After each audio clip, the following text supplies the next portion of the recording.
Hi everybody, welcome back to the Why Kim YouTube channel. Subscribe, ring the bell, and comment down below. Today I'm going to talk about existentialism.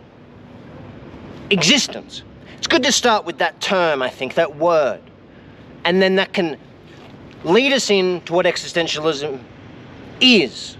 The core concepts and ideas about this theory, about this philosophy, if you will.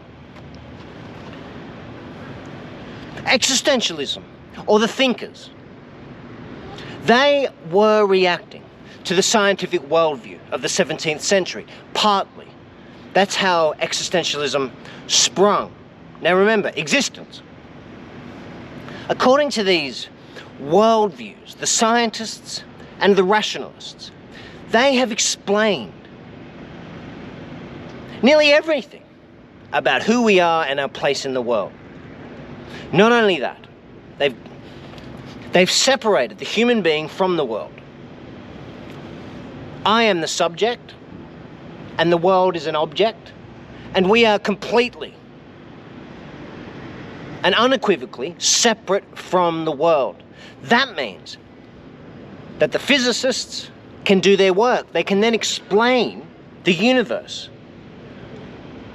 right down to its very, well, I won't say nature, but they can explain it perfectly by applying mathematics and other empirical methods of science, tests and hypotheses. If we are not separate from the world, we will not be able to explain it so perfectly. We have now been separated from the world.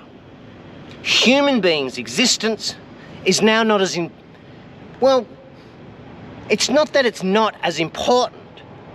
It's just gone down the ladder of importance because of these scientific worldviews and even the rationalistic explanations applying logic and laws of thought, reason, to describe and articulate a system in which describes who we are and what we're doing and what we're supposed to do.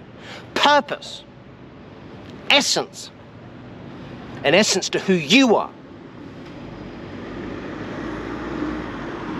That is explained as a bold and grand system, like a religion might do. The existentialist thinkers have a problem with this. They are rebelling against this scientific worldview, separating us from the world. They are rebelling against the rationalistic interpretations that dictate everything down to a fine art of logic about who you are and your place in the grand scheme of things, in communities and societies, sociologically. It's all been explained. And all we have to do is become a part of the herd. Do our part, chip in and become a part of. This is what existentialist thinkers are somewhat rebelling against, in my view. They also are rebelling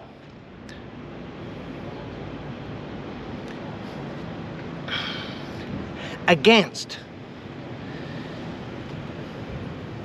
explanations of why evil occurs. Why do bad things happen around us? Why do bad things happen to good people? What and how can we make sense of what happened in the Second World War? This is also what the existentialist thinkers after the war, later on down the track historically, were coming to terms with. They were attempting to grapple this problem of evil. None of these rationalistic interpretations, synthesis, and systems of thought could explain the atrocities of suffering that happened in the Second World War, according to the existentialist. What meaning is there to death and to existence? The existentialist thinker will then take the power back, the responsibility back of all of this, And it is now in the hands of you.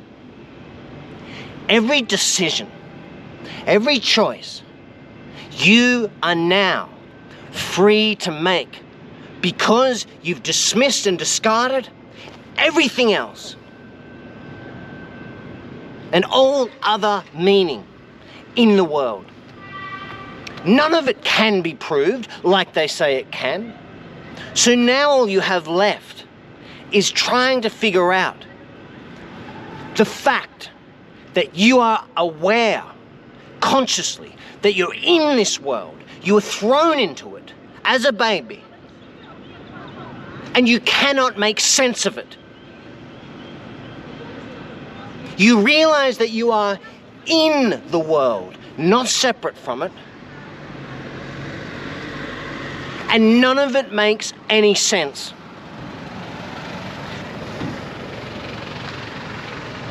What you can choose to do, though,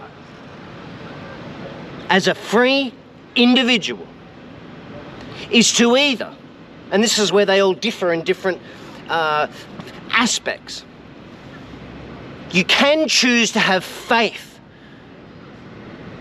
in something in which you don't understand. And this is where the anxiety springs from. This is where the fear you will experience comes from. Because you have faith in something you're not sure of, you just have to trust and take that step every minute of every day, of every moment of your life is a decision and a choice that you make, that you have full responsibility for. And you can choose to do it in faith, without needing a thorough explanation of who you are and what your place is in the world.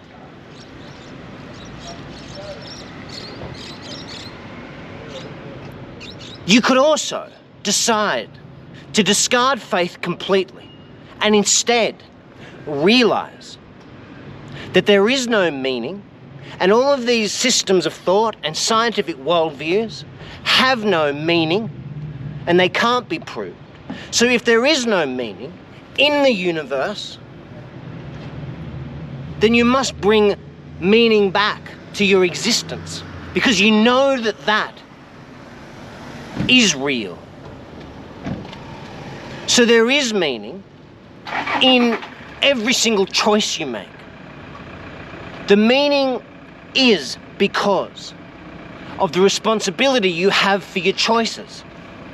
There's no one to blame anymore. There's nothing to feel guilty about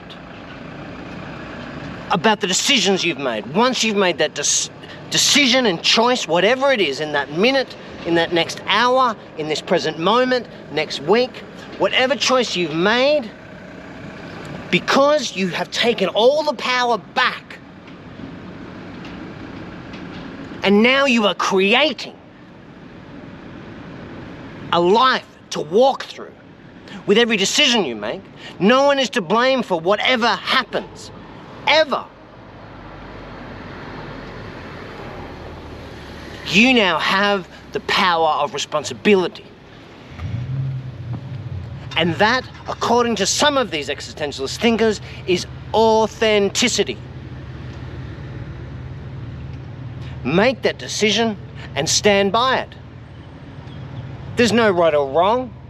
There's no other meaning. You've rebelled and dismissed what everyone else has to say. Instead, you authentically make your own decision. And you stand by it and live by it.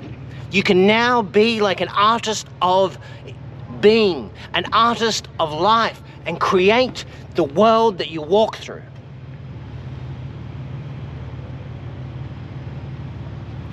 Wycombe viewers, tell me what you think about what some of these thinkers have to say about existence.